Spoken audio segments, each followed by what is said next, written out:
It began with a certified letter that felt heavier than paper had any right to be.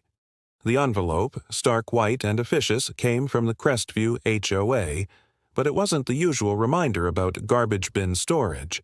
It was a final notice of lien, stating I owed $14,200 for unauthorized structural modification to community property. Mailbox Post. My blood ran cold. The post was the original, installed a decade before I ever moved in. This wasn't a mistake. It was a declaration of war, delivered to the very thing it accused. Crestview Manor was a picture of suburban perfection, a curated landscape where the grass was a uniform height and the silence was broken only by the distant hum of lawnmowers on sanctioned days. We lived under the rule of the Crestview Connect app, a digital leash that pinged with violation notices for a stray weed or a curtain left open past dusk. The architect of this orderly prison was HOA President Robert Vance, a man whose smile was as polished as his imported sedan and just as cold. My appeals, filed through the app's labyrinthine menus, were met with automated stonewall rejections. Violation upheld, fine accruing, lien proceedings active. The system was designed to frustrate, to exhaust. I was a ghost, screaming into a void programmed not to hear. I started noticing a pattern. The Millers down the street had received a similar crippling fine for a non-compliant patio stone right after they petitioned for a community playground.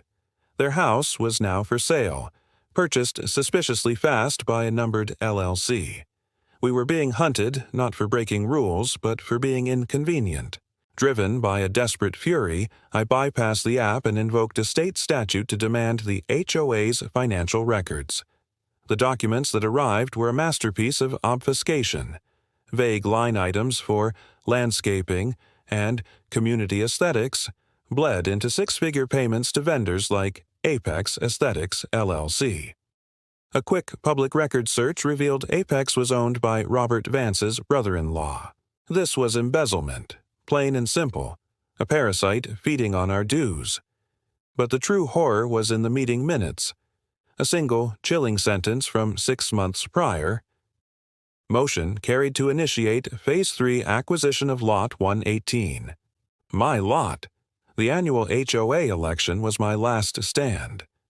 In the sterile community hall, I held up the documents, my voice trembling not with fear, but with rage. I named the shell companies, pointed at the financial discrepancies, and called out Vance's scheme to seize properties under false pretenses.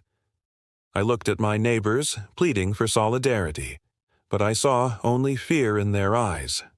The votes were tallied. Robert Vance won in a landslide. As the crowd dispersed, he approached me, his hand extended in a cruel pantomime of pity.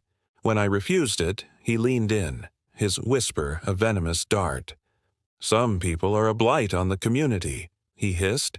"The offer to settle is withdrawn. I suggest you make yourself scarce." The formal eviction notice followed weeks later. We were given 30 days. Defeated, I walked to the mailbox one last time, a final, humiliating pilgrimage. The box was empty, but tucked into its door was a small, black, magnetic key box blinking with a soft red light. It wasn't mine. With a sinking heart, I pried it open. Inside, next to an unmarked silver key, was a micro SD card. That night, on my old laptop, the final pieces of the nightmare clicked into place. The card contained no more financial records. It held the blueprints for Crestview North, a luxury development slated to replace our entire street. There were emails between Vance and a city planner discussing expedited demolition. And there was a spreadsheet, a hit list. Every homeowner was categorized by acquisition priority. My name and the Millers and a few others were highlighted in red.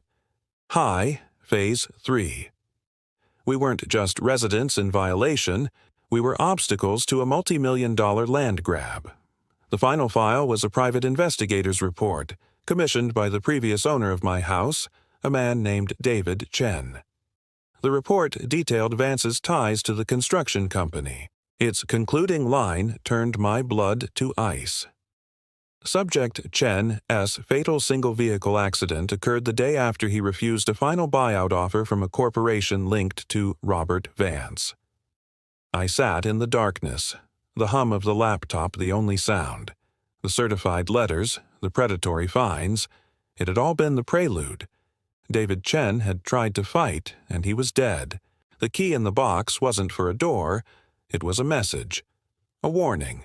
They had been reading my mail the entire time. Every appeal, every lawyer's letter, every desperate plea for help, they'd seen it all. My mailbox, the symbol of my home, had been a crime scene from the very first day, a silent, willing participant in my destruction. And as I see the black sedan now, idling at the end of my street, I understand the final, chilling truth. In a neighborhood this controlled, a mailbox isn't the only thing that can be turned into a weapon.